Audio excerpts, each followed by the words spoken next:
Welcome, and welcome back to Rudy's Common Sense. The episode today, I think you're going to find really, really both interesting and very exciting. We've talked about this issue in different ways many times, not just you and I, but it's being talked about, oh my goodness, I guess for a long time. I've never really spoken to someone who not only understands it better, but explains it better than Barbara. And Barbara has written a book. Here's the book. I'm going to show it to you first before we meet Barbara. The book is Escaping the Racism of Low Expectations, Barbara from Harlem. You're going to find this book, number one, entertaining, and number two, when you get into it, wise, wisdom, really, really strong wisdom. And things we kind of know, but we don't understand it as completely as she does because she's lived it. So let's begin. This is Barbara from Harlem. Barbara? Yes. Thank you so much for having me. Well, first of all, thank you so much for writing this. This book is going to be a very, very consequential book. By that, I mean it's going to change people's minds and get people to look at things differently, which doesn't happen a lot. True. That's true. And it comes, and I'd say the reason for it is it comes from your own experiences, your unbelievable honesty, your direct honesty, and you're a damn good writer. So first of all, tell us, briefly, because this is obvious, this comes out of your life. What got Barbara to where she was when she started writing this book, and why did she think this book was necessary? What got you there? Well, I thought that people needed to know what was going on in our country. What is so divisive that's been happening? And I know from experience at the Democratic clubs that I was a member of, all they talked about was racism. All they talked about was hatred. They didn't talk about loving America for the opportunities that we have here.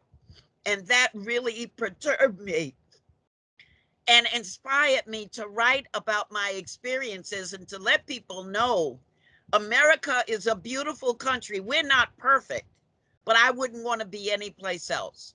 And what it really inspired me was my God, being faithful to God, my country. I love America and my conscience. I couldn't have a good, clear conscience and still be a part of a party that talked about America and hatred like they do. So now let's go back to the beginning. When you were born, and you've had, I think it would be fair to say, a lot of challenges in your life. You've had a difficult life. For a woman that is as happy as you are, every time people meet you, they get happy from your demeanor and the way you are. They would not have a sense of how many challenges you've had in your life. But let's begin with the fact that you were born into a Democratic family, and almost into, and I was too, for that matter, in a way, and into a situation where you must be, you don't even think about it, you're a Democrat. So explain your background to us, where you were born, your mother and your father, and some of the difficulties. Well, the only thing I could hear about was the Democratic Party. And when I became 21, at that time you had to be 21 to register to vote. There was no discussion. It was automatic that I would become a Democrat. I was married at that time, and my husband was a Democrat. His family, they were all Democrats. So there was no discussion about anything else but being a Democrat. Now, your father and mother were Democrats, right? That's correct. My father and your grandma, who had a big influence on you, which we'll get into, was a Democrat. All wonderful people, particularly your grandma. Wow. Oh, she was fabulous, fabulous. That's right. And they were all Democrats. I was surrounded by a sea of Democrats. That was it. That was it.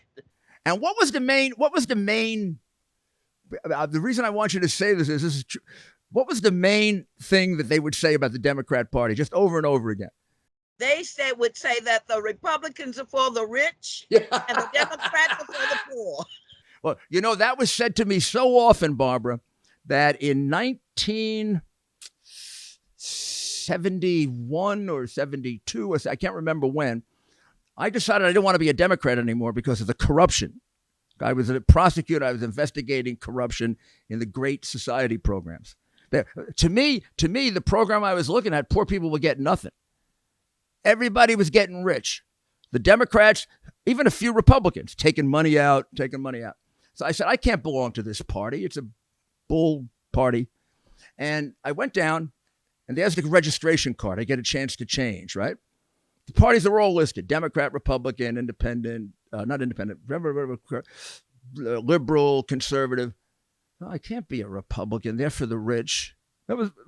I can't be a Republican. They're for the rich. So I made myself independent for a while.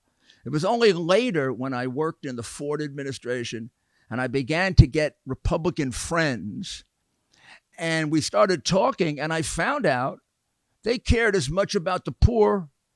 They volunteered for associations to help. They cared. They seemed to me to do more for the poor than my Democratic friends, who all assumed that because they were for the government helping the poor, they didn't have to do anything. They didn't have to be part of a group that helped the homeless. They didn't have to be part of a group that helped foster children. And I sort of, after about 3 years, said to myself, I think the Republicans love the poor more. So tell me what happened with you. So you went back in your early life. You went back and forth between Harlem and tell us where else. And down south where my grandmother lives in Florida. And so what was it, a segregated community when yes, you first it was. when you were, Yes, when you were younger? I did a 1 year elementary school. I'm not sure if I was in the 4th or 5th grade down there. I went to an all black school. I saw the fountains that said colored and said white. And I was told by my grandmother, to get off the sidewalk. If I happened to be walking and a white person was walking, I was supposed to get off the sidewalk. Well, I never did that. I never drank out of a fountain that said colored. I drank out of the other one, and I lived to tell you about it. Yeah, tell us the story. It's about your mother, about how your mother handled it in restaurants. This is now, you must have inherited this from Mom. So tell us what your mother used to do. This is a fabulous story. My mother spoke French fluently. So when we traveled from New York to Florida, she would drive. She would tell us before we went into the restaurant, don't say a word. We would go in the restaurant in the front door, because at that time they had the rear entrance for black people. We went into the front door. My mother whipped out that French, pretended she didn't understand when they told her to go to the back. We went right in. She looked at the menu, pointed to this, to that. They started apologizing to her, started fixing hamburgers. They thought she was a foreigner. They thought she was a foreigner. How many of you were? How old were you at the time? There were 5 of you. So yeah. How old were these kids that came in? I must have been about 10. And so was I 10? No, I wasn't 10. I must have been about 7 or 8. And there were 2 under me, and there were 2 older than me. So you did the same thing whenever you confronted back of the bus, can't go to the counter. And what, nobody bothered you? Nobody bothered me. I always drank from the white fountain, like I couldn't read. And nobody bothered me. Nobody said anything. Nobody ever asked me to get off the sidewalk. And this was in Florida. And was Florida bad? We know about Georgia and Mississippi and Alabama, but that northern part of Florida was really the same thing, right? Yeah, well, it wasn't that bad because I'm still here. So you think that same thing happening in some of those other states, it might have been more difficult? It may have been. Yeah, that's like possible. Mississippi and places like that. Yes. Yeah, well, that's the beginning. I imagine. I don't want to play psychiatrist. I'm not. But that's the beginning that built in you. I'm not going to accept the way they categorize me. Absolutely. I'm going to categorize. Your mom taught you a great lesson. I'm going to categorize myself. Damn it! I'm not going to let them categorize. I did. I know you did. Well, we're going to go on. We're going to go on, and they'll see that. So then, all during that period, you were not particularly political, right? No, I wasn't. And your family, for a period of time when you first were growing up, sounded like a very, very strong family. Your mom, your dad. When your dad worked, supported the family. Your mom also had income. So you lived, I guess, what you'd call middle class, upper middle class, a little bit life. Yes, we did. So, how long did that last? Um, it lasted for quite a number of years. Let's say I was about 11 years old when my father abandoned the family. Did that happen suddenly, Barbara? Well, it was building up to that. They started fighting a lot. I remember my father taking a crowbar and hitting my mother in the face with it. And how old were you then? I must have been close to 10 years old. So, but still, there were about 8 or 9 years without that. Yes, there were. We lived a wonderful middle class life. The reason I'm pointing that out is that was probably very important, because that's sort of the formative period that actually maybe to 5 or 6, and even though it broke up and it was very heartbreaking, you developed in a very, very good nuclear, what we now call a nuclear family, and then it broke up, and then you had very hard times. Very, very hard times. Everything changed. My brothers changed. They became criminals. Everything changed. My mother was struggling just to pay $39 for rent. We would hang on the stoop all night long because she was working at nights, and everything changed. Now tell us, I remember now, one of your brothers was extremely talented. My brother was so brilliant, so smart. He had a photogenic memory. I read from a book. I forgot the book right off the top of my head. And he could tell me what page and what paragraph it was on. He was brilliant. And what happened to him?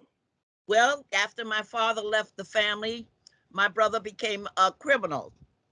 My brother started a gang called the Sportsmen. He was the president.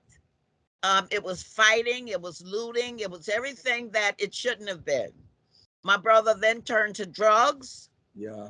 And all of that brain went down the tubes. He ended up dying in Sing Sing prison. Okay, now let's get to the point of the book. A lot of people would categorize that as the result of slavery, the result of racism, the result of a society in which whites are systemically racist and blacks are victims. Now, how did you see it then, and how do you see it now? What I saw then was that we needed our father. And it was so heartbreaking for that marriage to disintegrate. And our lives just changed so drastically in the wrong direction. People want to blame other people for the woes that they encounter. Racism was not the cause of my family breaking up. It was selfishness. And the victims during something like that are the children. We were the victims of this breakdown and break up, and it reflected in our lives. I became a very angry little girl.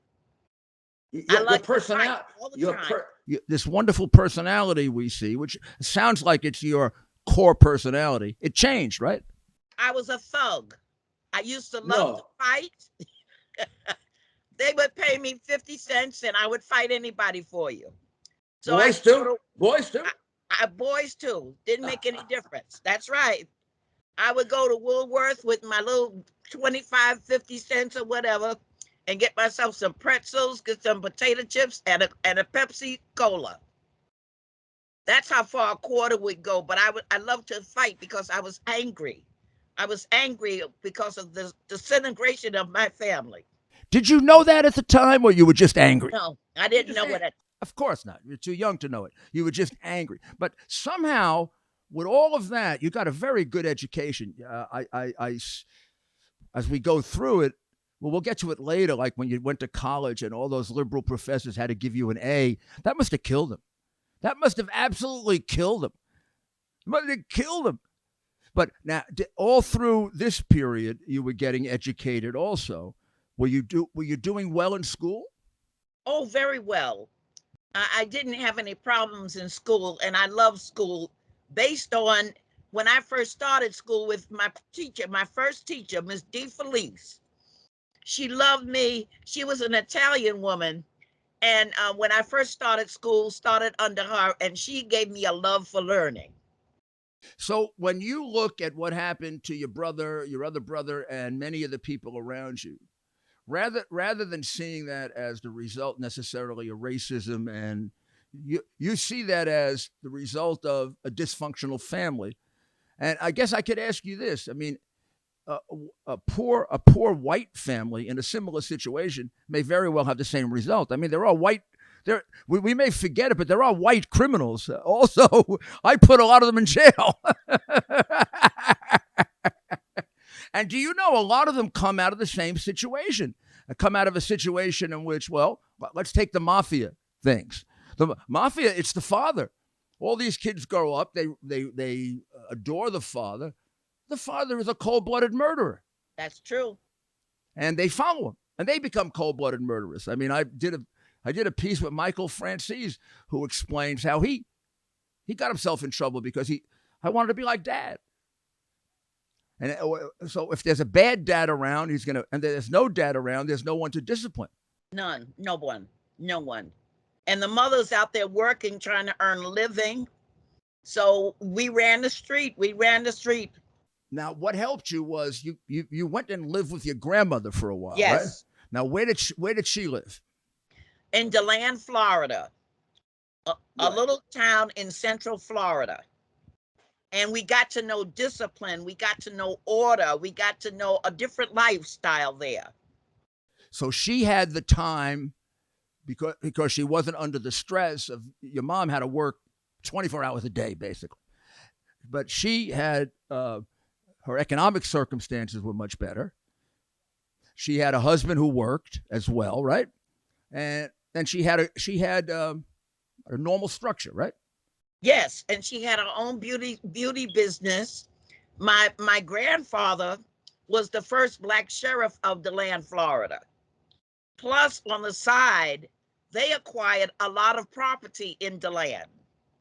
So they were very well-to-do. And life down there was totally different from life in New York because it was more. Tell us how. Tell us how it was different. It was structured. We knew that we had certain chores to do.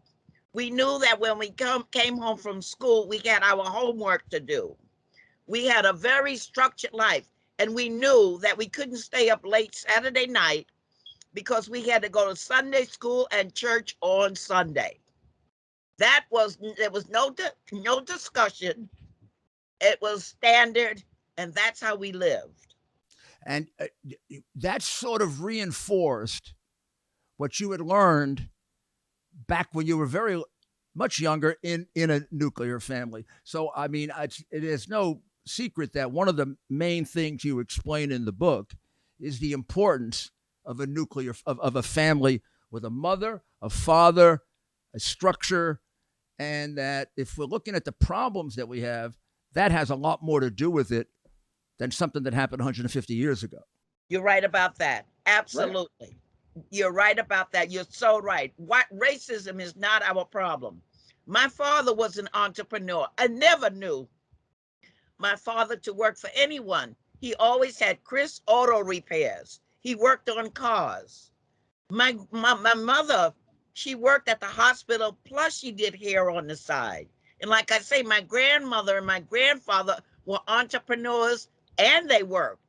So it was a different life with structure, with meaning, not blaming anyone, doing the best you can and sticking with it.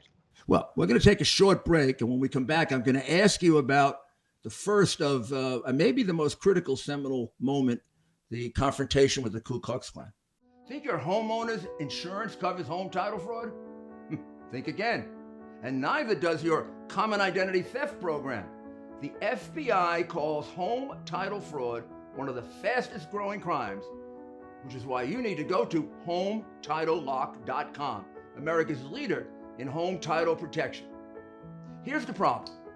The deed to your home is the only document that proves you own it. And the deeds to all of our homes now are online. In minutes, a criminal can find and forge your name off the deed to your home and refile as the new owner, like Jeff. who spent a fortune in legal fees after a thief forged himself onto the deed to Jeff's home and took out loans. Jeff didn't have home title lock then. He does now. Or Deborah, who thought our common identity theft service would protect her. Then a criminal got onto the deed to a home and had her evicted. Deborah has home title lock now. HomeTitleLock.com is your peace of mind, and the deed to your home is protected. Visit HomeTitleLock.com. HomeTitleLock.com. Welcome back to our interview with Barbara. I think you already see how scintillating it is and how terrific, but now we're going to get to something that in the book, it is written really well. And I think Barbara can describe this in a way you'll understand now how all the changes happen. Tell me about what you describe as this, really critical moment in your thinking when you knew who the Ku Klux Klan was, but was this your first confrontation directly with the Klan? Absolutely, yes. So tell us what happened. Well, my brother and I went up to speak with this white man. Where was this? Where this was in DeLand, Florida. Okay, and you were about how old? Oh, I don't know. Teenager? No, I was a grown mother. You were a mom, you were a grown mother, and your brother was a little older than you. Well, he's a little younger. A little younger, okay. Yes, a little younger than I was, but we were both, when we were grown, we went to talk with him. And when we walked up there, he says, I'm going to kill you black monkeys. So he ran to his car. We didn't know what he was doing. What you were going up to talk to him about?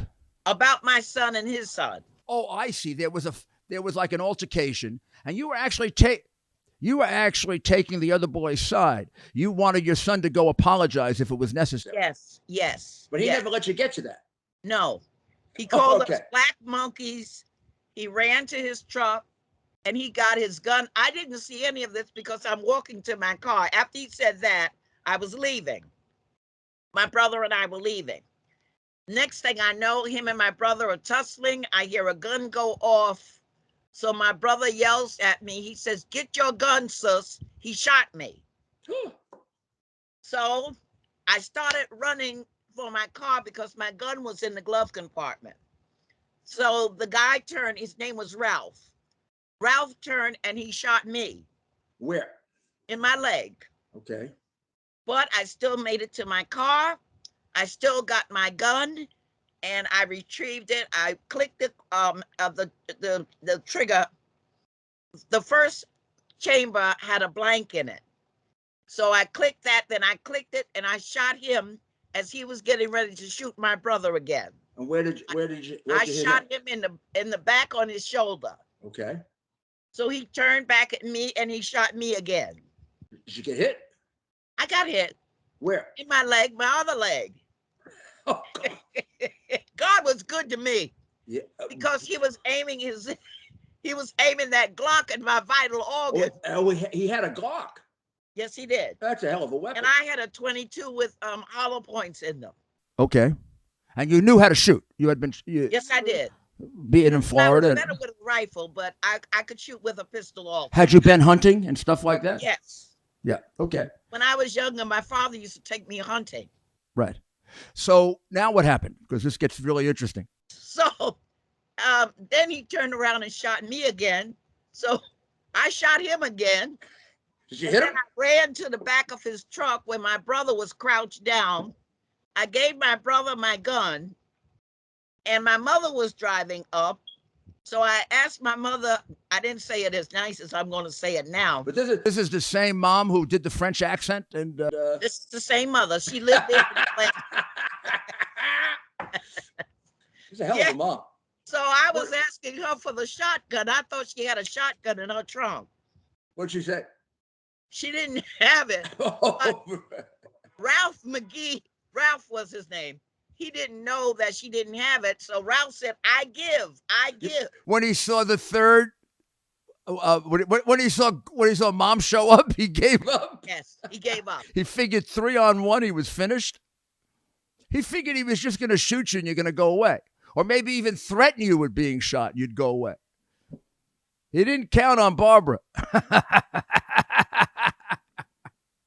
No, he didn't. So by that time, then the police showed up, and I went to the hospital. We all went to the hospital. Now, but you were the only one that eventually was dismissed. But let's be fair here. This was racism because you were the only one. You were the only one charged. This guy Ralph, who started the whole thing, he wasn't charged. You were charged, and then it was dismissed because it was so confused, or absolutely. Yeah. Like I told the judge, I wouldn't go to somebody's house to shoot them and leave my gun in the car. You're right. You're a good lawyer, Barbara. That didn't make any sense. You didn't need. Where was this? In Florida? This was in Florida. So you didn't need Cousin Vinny for this one. No, I didn't. Nobody wanted to touch me. They were scared. You did this yourself. Yes, I did. And the judge was okay with it. The judge dismissed the case. Yes, he was. I didn't go to jail. I didn't go to prison, and he was white and I was black. Everybody in the town, black people, were afraid to even talk to me because I shot a white man. So then the Ku Klux Klan started calling me, telling me. Oh yeah, I remember that. I remember this now from the book. They started harassing you. Yeah. Yes, they did, but that didn't last too long. Tell me what you did. Well, I armed myself. I had guns in the bathroom, a gun in the bathroom, a gun in the living room. I got some guns, and I told them to bring it on. Tell them what you said. You have it in the book. You have an expression. I used to pray. I say, dear Lord, if I have to die, please let me kill too. And you tell them that on the telephone? Yes. When they called, you said you would tell them that on the telephone? Told them I was going to kill them. And then how long did this last before the bullies gave up? Didn't even last a month. They gave up on me. Which gives you a sense of what big bullies they are, right? They were bullies. Yeah, but a lot of people don't realize that. They get frightened. I mean, not everybody's Barbara. Total bullies. I have my children trained. I told them, and when I tell you to hit the floor, hit the floor. See, I think the reason this is important, Barbara, and why this book is so important. Yes. There could be black people who would write a similar book, and maybe they grew up in an atmosphere like that was truly middle class, upper middle class, and they never really experienced much racism. They experienced affirmative action instead, or how they would treat it in some ways like special. And then they'd say, well, there's no racism. But you encountered the worst kind of, you had both in your life. You had the benefits of a middle class, upper middle class situation. And then you saw the worst of it when your father left and you were in dire poverty. And so you had something to compare. And a very good mind. Thank God. Thank God. Yeah. Yes. So now, how did your political, let's call it, change and political development occur? Well, to be honest with you, you were the impetus, because I decided. I have to tell you, I didn't remember that, and I didn't know that until I read this book, and I read it yesterday. And I had a couple of things going on that were not very pleasant. And I read it, and it made me feel, I have to thank you very much. I am so flattered and honored and humbled. And my goodness, well, go ahead, explain it. This is not why I asked you to be on the show, but it is part of the story. Well, I was, like I said, I was a member of several Democratic parties. You were very active. You were very active. Very, very active. Very active. But I knew within my heart that you would make a better mayor than David Dinkins. And David Dinkins, now let's tell David Dinkins was the first first black mayor of New York. He beat me in 1989. And this was the re-election. This was a re-election after the city had experienced a great deal of crime and riots and things like that. So what happened? So, I started working with the gentleman that was in Harlem, Fields. You remember him? I do. Yeah. I started working with him, and he introduced us to you. And I made up my mind. I was going to do everything that I could to help you become mayor. Now, in Harlem, that people got to go back. This is a while back, and we've changed a little since then. That was a heck of a decision to make in Harlem at that time. Here you had the first black mayor. I think there was a sense, even in the black community, of disappointment in him. He didn't produce what people thought he would, but still there was this tremendous loyalty to him. How'd you have the courage to do that? My conscience, I have to be happy with my conscience. I couldn't do something just because it was expected.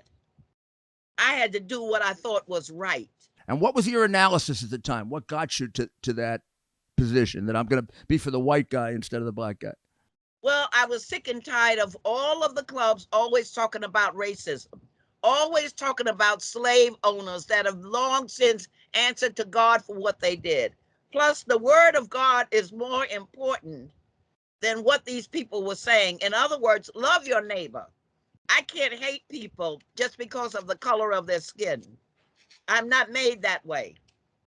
And I thank God that I'm not. It's the character. And I knew that I loved America. I loved New York. You would be a better mayor. And we were successful in having even leaders from Harlem come up, meet you, greet you, etc. No, you were very, very successful. I remember my then wife went to a rally and she came back enormously impressed by you, by the Reverend, and then by the. She said, "My goodness, these people don't like the idea that press tried to create was that everybody in Harlem hated me." And she said, "These people don't hate you. They hope that you're going to be successful, and they want more police, even more than you do." Amen. Amen. So that moved you over to Republican.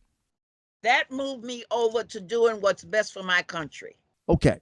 So then tell me how you look at how that changed your view of the issues that exist. Let's start with welfare and the Democrat reliance on welfare and the fact that Biden has now built it into, I don't even know if we are in a socialist country right now. I mean, this is such a disaster. This is a total American disgrace. What happened at that election is not acceptable.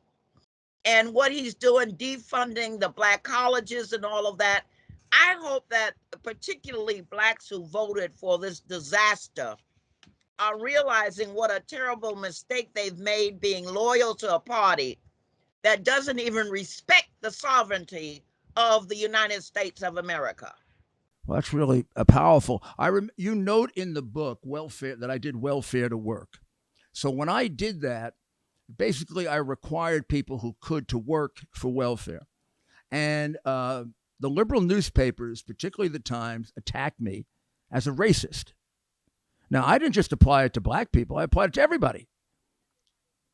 And but I also thought I was doing a good thing. I was help to give them the work ethic. A lot of people were very upset at the time. But now, last couple of years, and Maria, my partner, Dr. Maria Ryan, is very noticeable. As she sees this, a lot of people come up to me, white and black, and thank me for that.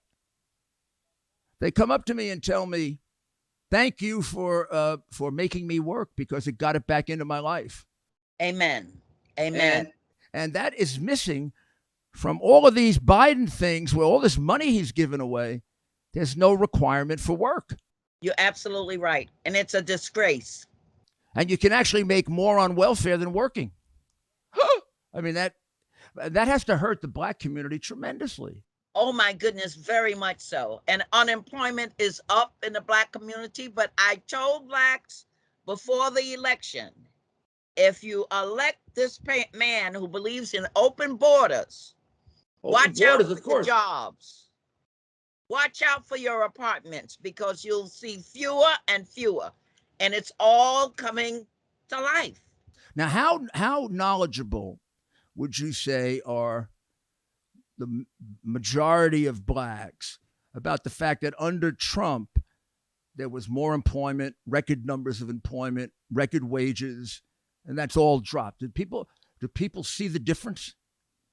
Well, a lot of them don't because they don't hear anything except CNN and MSNBC. and even what they're told when they go to church. So a lot of them are very ignorant of the truth. Now, some of them will not even take it if you try to give them the truth. They'll shut you down or walk away. But those who are receptive to truth, they're shocked. They don't even know that the party that they've been supporting believes in killing babies even after they're born. Now, that was an important part of your metamorphosis and your change. Particularly, you were a very big supporter of Jesse Jackson. And I don't think people remember that for a long time, Jesse Jackson was a real, I would call him a pro-life warrior. I mean, not just he was pro-life because it's religion, but he was very articulate. And even people who disagreed with him, like conservatives who disagreed with him on other things, had great respect for him for that. Now, and tell us what happened. And this, I think, had a big impact on you because you had so much respect for him. We found out that Jesse Jackson was lying about seniors having to eat cat food and dog food. That was a lie, because my daughter and I went door to door, and I didn't see anyone eating cat food or dog food, which is as expensive as tuna fish. You know, so I mean, why would they eat that and not get a can of tuna? But at any rate. The other thing you've got, Barbara, you got a great sense of practicality and a great sense of humor. So you see through the bull. Boom, right away you see because Jesse Jackson made this statement that things are so bad that black people are now eating dog food. Right? Yes. We fell for it until we started thinking. You know, my grandmother and my mother used to say, use your head for more than a hat rack.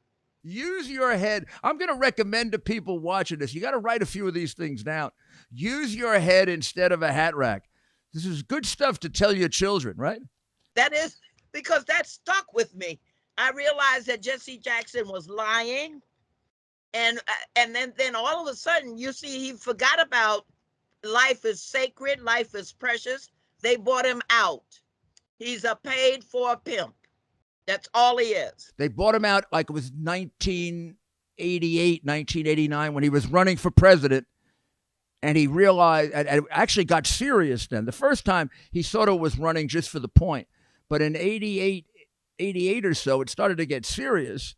And he figured he'd never get that core vote, women's vote on the Democrat side. That's very, very, I'd say they're almost obsessively pro-choice. I mean, it isn't even choice. It's like, they get pretty close to killing babies. I mean, you go into that 8th and 9th month, they almost kill it. And then they had a governor last year, Northam, who basically said after the baby comes out, you get a little time to think about it. I mean, that's like murdering an infant. It's murder. It's murder. So when Jesse did that, you realized that whole religious thing and all of that was just a bunch of nothing. He was a phony. And then how in the world can you be so pro-life and then all of a sudden you're pro-choice? Yeah. He went from one extreme. He wasn't just pro-life. He was very pro-life. And then he wasn't just pro-choice. He was very pro-choice. Yeah. And pro what's unnatural. Like, male and male marrying and things like that. He thinks that he can come out. I call him Sly Jackson. Sly Jackson. That's what I call him. Sly Jackson and Sly Jackson. He thinks that he has a silver tongue and he can say anything and we'll believe it. Now, you also became a talk radio star. Tell us how that happened. Well, I used to call into the talk shows. Which one? Mostly Mark Levin. That's Mark where Levin and Diamond too, right? You did. Oh, Jay Diamond was the first one. Jay Diamond is the one who gave me the name Barbara from Harlem. That's right. I kind of remember this, and Levin, you really developed a great relationship with because he really is so smart, and you are. I mean, you had like you would have an intellectual discussion, not one of these crazy things where you called up and you yelled at him and he yelled at you, and because there was a lot of talk radio back then that was like that. A lot of it. Yeah, that's true. Your conversations with Jay Diamond and with the great one were, I would call them intellectual. Very intellectual. And Mark Levin is such a sweet man. When my son passed away in 2008, I got a call from Mark Levin asking, he's a good man, and the reason he sustains all that he's been through is because he really believes it. Yes. He really believes it. I mean, I have great admiration for him too. So as a result of that, now you've really helped to educate the Black community on things that they need to know, but everybody, not just the Black community. Now, tell us about your return to college, because your experiences in college in the book here, when you describe it with the professors, and it's fabulous. And we all know a little bit of this, because I remember even when my son and daughter, and they go back like 10 years ago when they were in college, one went to Duke and one went to Harvard. And there was a lot of stuff going on even then. My son had a lot of professors, particularly in history and political science, who were anti-Bush, anti-Republican, I worked for Ronald Reagan, and his picture's all over our house. So my son grew up worshiping him. So when they started in with Reagan was terrible, and my son would get up and argue that he was the greatest president in the 20th century and all. But so there was some of that going on then. But you describe it beautifully. Tell us how you went back to college, and a few of the confrontations with the, what do you call them? Woke professors? No, you had another word for them. I'll remember it. But you'll. Well, I only went back because my daughter, Miss Diamond, I call her BB Diamond. Right. She said, "Mama, you should get a college education." So I went and signed up at the college that my deceased son graduated from, because he didn't like the school at all. So I just wanted to see for myself why he didn't like it. For that reason? For the reason Well, that it was... I didn't know why my son didn't like it, but what he would tell us, my son was a patriot. My son loved America. And that agenda is anti-American. Almost every class you go to, it's about America being imperialistic, America being racist. That's what they teach up there. Right. So I had fun with they're leftists. They were leftists. They weren't liberals. They were leftists. That was David, your son David? My son David. My son David didn't like the college. And now I realize why. Because if you go there as a minority and you can read and write and do math, they don't like you. They want Blacks to come in there so mentally and scholastically crippled that they want victims. And my son could read, my son could write and write good papers and all of that. But at any rate, every class that I went to, and I'm trying to find an exception to it, they talked about how bad America was. This was this college you identify as Bethune-Cookman College. It's now no. No, that's different. Bethune-Cookman. I started there in Daytona Beach, Florida. Right. But I went to the College of New Rochelle in New York. Okay, Catholic college. Yes. Okay. And it was so humiliating because they had us study. I went there for religious courses, and they had us studying the philosophers, Karl Marx, all of these things, and they talked so bad about America. I had one, criminal justice professor from Nigeria. Right. And he talked about America so badly that every day I wore a scarf that said, "God bless America," and I wore an American flag on my lapel. And he was teaching American criminal justice. He had come to America. He was a taxi driver for a while. And then he became a professor of criminal justice, studying for his doctorate. So I had to tell him, I said, listen, as long as I'm in this class, you will not tell these minority students that they can't make it in America. Why are you here? And you came here voluntarily.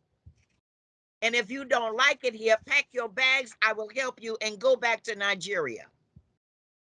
Did you say this to him personally or in the class? I told it to him in his face. And then he said, aren't you the oldest one in here? I said, hold that thought. I went right down to the dean, told the dean I thought that was age discrimination. We went right back upstairs. That's my Barbara. That's right. I had him apologizing left and right, and I told him, don't mess with my grade because I'll take you to court. So the bottom line is, he stopped all of this Bash America while I was in there. My final grade from him was an A+. And he got so nervous when he talked to me. He started saying, Allah, Allah. Was he a Muslim? I mean, by religion? Must have been. I told him, I said, that's another thing. I said, you came to a country founded on Judeo-Christian values. Here it is, you calling Allah. Allah can't help you. Just go in and teach the class. Didn't you do an analysis of the history of Islam based on the Quran? And was that the class in which you did that? No, that was another class. I forgot what class it was, but it was another class.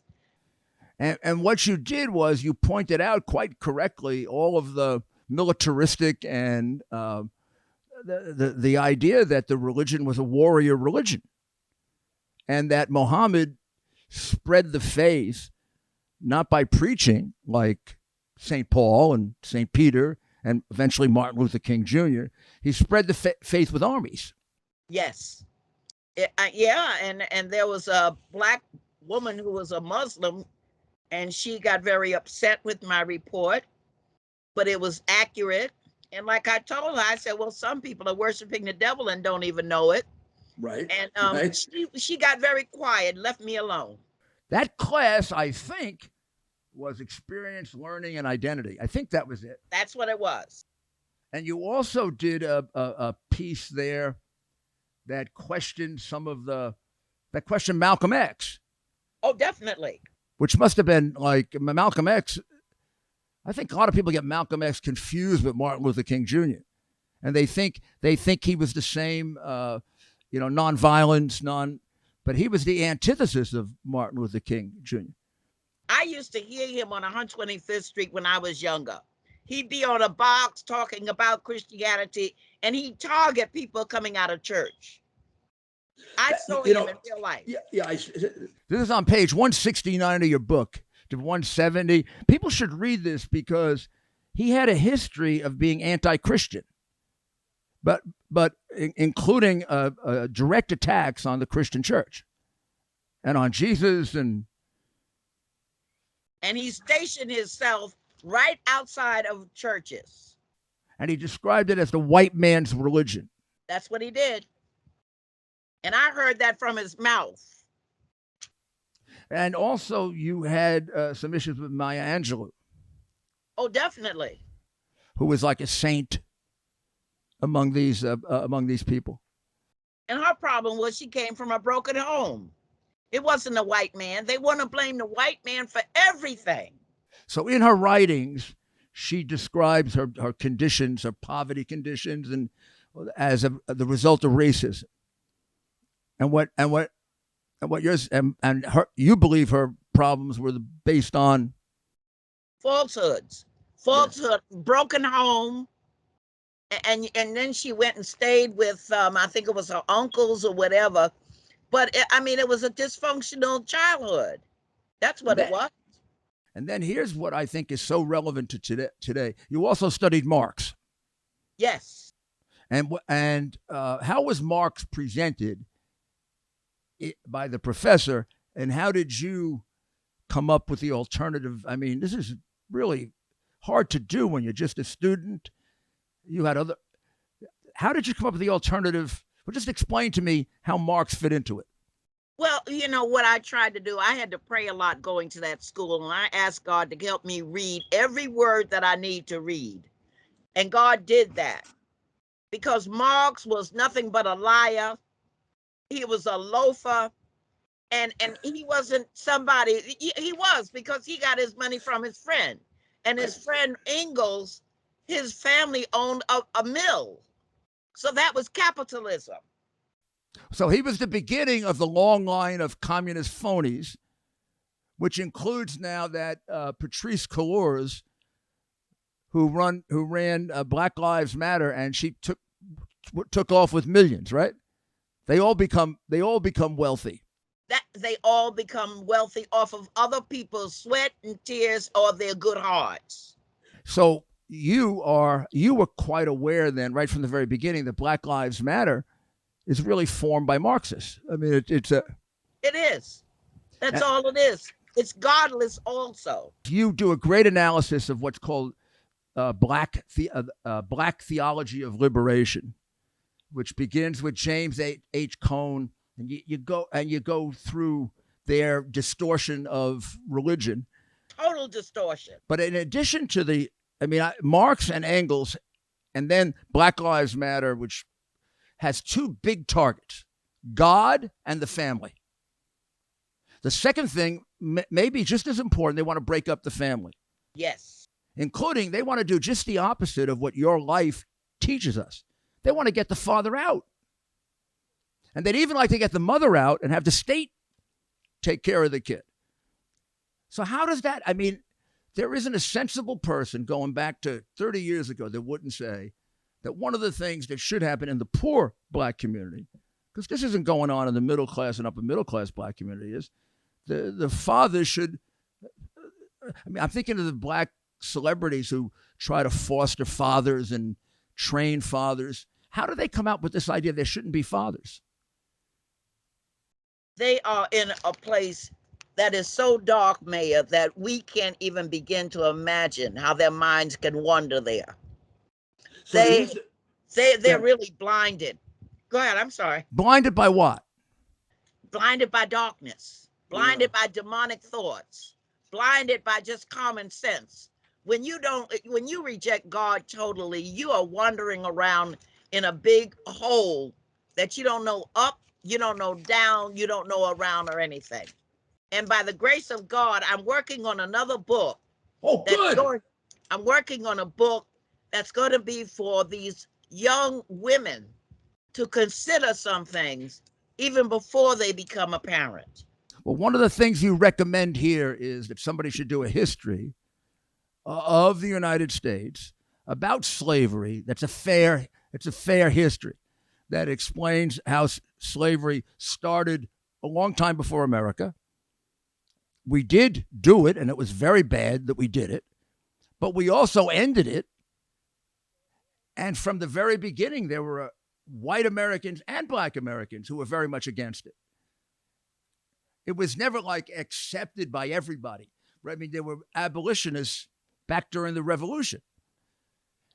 And more than any other country, like even African countries, some of them maintained slavery much longer than America. Some may even have it today. That's right.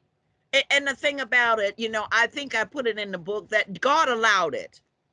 Out of something evil came something good. That's why I have the chapter in here, Thank God for Slavery. Yeah, I'm not going to tell people about that chapter because they got to read this book. But you're going to be on again. We're going to go into, because, the things that you're talking about here, like you also go into crime and how you have to deal with crime and these crazy prosecutors who let everybody out. And but the fact is, you give it a very, very interesting and easy to understand intellectual background that explains it. So you're a great, great treasure, Barbara. Thank you so much, Mayor. Thank you. You are, and this I recommend this to everyone. If you're a conservative, you're going to love it. If you're a moderate or independent, it's going to help you. And if you're a left-wing crazy, you have to have guts to read it. You have to have guts to read this, but it'll challenge you. And please read it. and then send me your comments on it. If you don't find this a fabulous book, no matter who you are, then there's something wrong with you.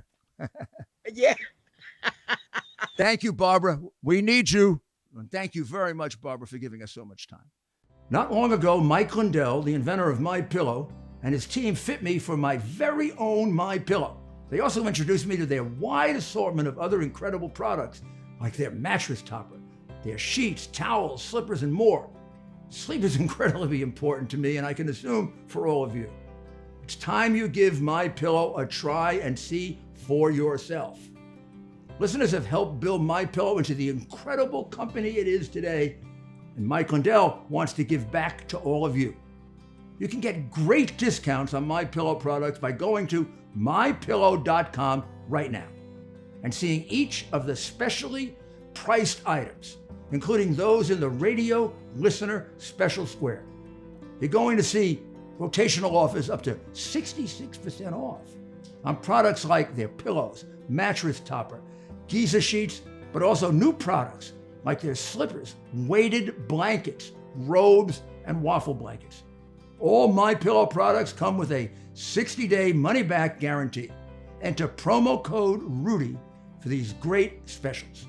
That's mypillow.com and use the promo code RUDY. Well, I hope you found it as scintillating and interesting as I did. Barbara is an exceptional person. You can see the personality, right? I mean, you can see that happy, open, winning personality, which really draws you to her. But I think you might not realize how well written this book is. This is a very solid piece of scholarship among everything else. It begins, as I said to her, somewhat slowly. The first 2 or 3 chapters give you kind of a background in her life, and they're very good and they're very interesting. But when you get to the 3rd and 4th chapter, then you go right to the end. I mean, you get riveted by it. And the explanations of her confrontations with the professors explain so much of what we're dealing with today. Explanation of some of the early leaders in the civil rights movement after Martin Luther King, how they took it off away from you judge someone by the content of their character, not the color of their skin. They changed it to judging people by the color of their skin. So she explains how an honest, intellectually honest, moral black woman, saw through this. And I didn't get a chance to do the excellent chapter that's done on education and the need for choice in education. But there are a number of things here that are. But the main thing about this book is it shows you that the main narrative that the Democrat Party uses now is racism, is the main reason that all of our problems in society exist, and it all comes from slavery, and they don't want slavery to end. And the reality is, she's saying, if you do that to people, then mentally and emotionally, and you in many cases, you destroy people because they become victims and they think they're entitled, and they don't become the kind of contributing members of society they can become if you give them a chance to incorporate and to bring in their lives the special values of America. They, after all, have made us the most successful country on earth, with our mistakes and our terrible things we did and everything else. I mean, she points out, for example, all these people from Africa are coming to America. This terrible, systemic, racist America. She would say, Professor from Nigeria, why'd you come to America? What are you doing here? You like it here, right? How bad can it be? It was a great honor for me to present this. I did not do it because of what she says about me in the book. I didn't know it until yesterday when I finally finished the book, because it's in the middle of the book here. And tell you, when I got to about page 50, 55, where she's talking about Dr. Martin Luther King, I just couldn't stop. I stayed up basically until I read the whole thing. Get it? Escaping the Racism of Low Expectations, Barbara from Harlem. You won't regret it, and you'll learn a lot. Thank you. And we'll be back with another podcast in a few days.